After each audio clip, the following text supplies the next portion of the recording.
जय श्री श्याम। आज की कहानी है गणेश जी ने बनवाई खीर। एक बार गणेश जी ने पृथ्वी के मनुष्यों की परीक्षा लेने का विचार किया।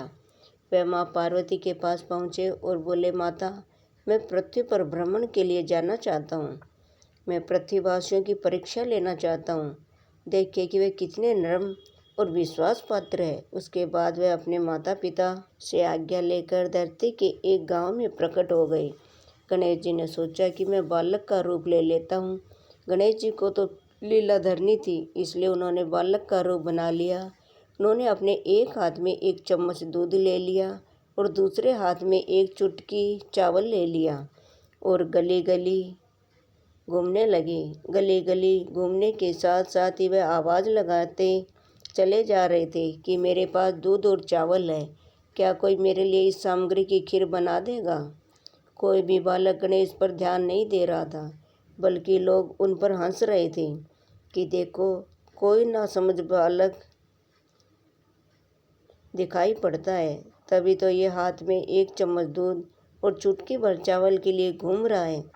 वह हंस रहे थे और कह रहे थे, भला इसकी खीर कैसे बनेगी।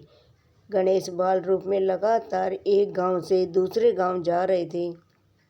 वह हर जगह हर गांव में इसी तरह चक्कर लगाते हुए पुकारते हुए जा रहे थे कि कोई खीर बनाने के लिए तैयार ही नहीं था। सुबह से शाम हो गई। गणेश जी लगातार घूमते रहे।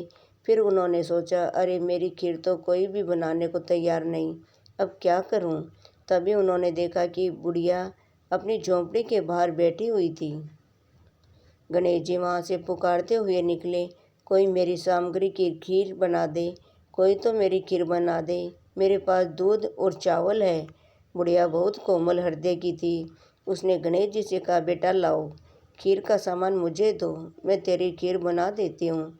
गणेश जी ने बुढ़िया से कहा, माता, दूध और चावल लेने के लिए बर्तन ले आओ। बुढ़िया कहती है, ठीक है बेटा, रुको, मैं अभी बर्तन लेकर आई। बुढ़िया जब एक कटोरी लेकर झोंपड़ी से बाहर आई तो गणेश जी ने कहा, माता, ये बर्तन बहुत छोटा है, अपने घर का सबसे बड़ा बर्तन लेकर आओ।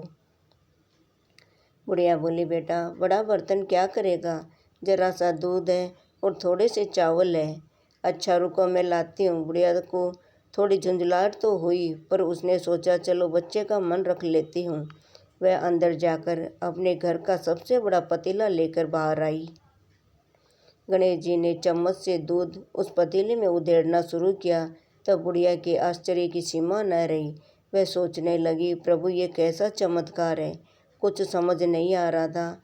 बुढ़िया ने जब देखा कि सारा पतीला दूध से भर गया है तो वह झोंपड़ी में से एक के बाद एक सारे बर्तन बाहर लाती रही और उसमें गणेश जी दूध भरते चले गए। इस तरह घर के सारे बर्तन दूध और चावल से लबालब भर गए। इसके पश्चात गणेश जी बुढ़िया से बोले, माता, मैं स्नान करके आता हूँ, तब तक तुम खीर बना लो, मैं वापस आकर खीर खा लूँगा। बुढ़िया बोली, बेटा, इतना सारा दूध और इतने सारे चावल, भला मैं इतनी ज़्यादा खीर का क्या करूँगी। गणेश जी बोले, माता, आज तुम सारे गांव की दावत दे दो, मैं चाहता हूँ तुम्हारे हाथ की खीर का स्वाद सारा गांव चखे। बुढ़िया बोली, ठीक है बेटा, मैं गांव वालों को न्योता दे देती हूँ। गणेश जी की माया से खीर इतनी अच्छी बन रही थी कि खीर की भीनी भीनी और मीठी मीठी खुशबू चारों ओर दिशाओं में फैलकर पूरे गांव में फैल गई। खीर बनाने के बाद वह हर घर में जाकर खीर खाने का न्योता देने लगी। वह कह रही थी कि आज मेरे घर खीर का प्रसाद बनेगा, आप सब प्रसाद चखने जरूर आना। गांव के कुछ लोग बोले, माता, तुम इतने लोगों की खीर कैसे खिलाओगी, कुछ समझ में नहीं आ रहा था। कुछ लोग बोले, ठीक है माता, हम आ जाएंगे। लोग हंस रहे थे और कह रहे थे, बुढ़िया के घर में खाने को दाना नहीं है और ये सारे गांव को खीर की दावत दे रही है। कुछ लोग बोले, चलो चलकर देखते हैं, भाई ये बुढ़िया कौन सी खीर खिलाने वाली है। धीरे धीरे बुढ़िया के घर पर लोगों की भीड़ बढ़ने लगी। बहुत से लोग खीर की खुशबू से खींचे चले आ रहे थे। सारा गांव बुढ़िया के घर में इकट्ठा हो गया। जब बुढ़िया की बहू को दावत की बात मालूम हुई तो वह बुढ़िया के पास वापस आने से पहले ही वहां पहुंच गई। उसने जब खीर से भरे पतीलों को देखा तो उसके मुंह में पानी आ गया। वह सोचने लगी, ये माँ जी ने इतनी सारी खीर आखिर बनाई कैसे। वह सोचने लगी कि अभी तो खीर की खुशबू से ही ऐसा मन कर रहा है कि मैं पहले खीर खा लूँ। बहुत ज़ोरों की भूख भी लगी है।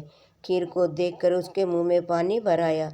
उसने सोचा, मैं सासू माँ के आने से पहले ही थोड़ी सी खीर खा लेती हूँ। इसी बीच खीर की कटोरी में डालते हुए खीर की कुछ बूंदें धरती पर गिर गई और गणपति जी को भोग लग गया। गणपति जी प्रसन्न हो गए। एक कटोरी में खीर निकालकर वह दरवाजे के पीछे बैठकर खाने की तैयारी करने लगी। पूरे गांव को दावत देने के बाद जब बुढ़िया अपने घर वापस आई तो उसने देखा कि सामने गणेश जी खड़े थे। वह बोली, अरे बेटा, तो स्नान करके आ गया। चल बेटा, खीर तैयार है, मैं तुम्हें गरम गरम खीर परोस देती हूँ। गणेश जी बोले, माई, भोग तो लग चुका है, तुम्हारी बहू ने मुझे खीर का भोग दे दिया।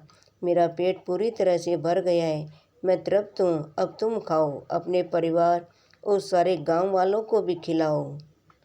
बुढ़िया बोली, पर बेटा, ये तो बहुत ज़्यादा खीर है, इसका पेट भर जाएगा, सबका पेट भर जाएगा, उसके बाद भी ये बच जाएगी। उस बची हुई खीर का मैं क्या करूँगी। गणेश जी बोले, माई, जो भी बची हुई खीर होगी उसे अपने घर के चारों कोनों में रख देना। मेरे कहने पर तुमने इतने प्रेम से खीर बनाई, तुम्हें गणेश जी की इस चमत्कारी खीर को बनाने का मीठा फल अवश्य प्राप्त होगा।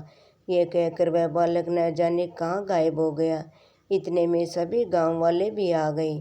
बुढ़िया ने भगवान गणेश का ध्यान करके सभी को खीर का प्रसाद बांटा। जब सारा गांव जी भर के खीर खा चुका तब भी ढेर सारी खीर बच गई। रात में बुढ़िया ने सोचा कि ये जो खीर बच गई है इसे घर के चारों कोने में रख देती हूँ। अगली सुबह जब बुढ़िया सोकर उठी, वह बोली, हे गणेश, हे गजानन, हे गणपति महाराज, मैं ये क्या देख रही हूँ। पतीलों में खीर के स्थान पर हीरे, जवाहरात और मोती भर गए हैं। विघ्नहर्ता गणेश जी, अब मैं जान चुकी हूँ कि उस बालक के रूप में आप ही आए थे। प्रभु, आप तो मेरे जीवन के बारे न्यारे कर गए। बुढ़िया को उसकी दयालुता का फल मिल गया। उसकी सारी दरिद्रता दूर हो गई और वो आराम से रहने लगी।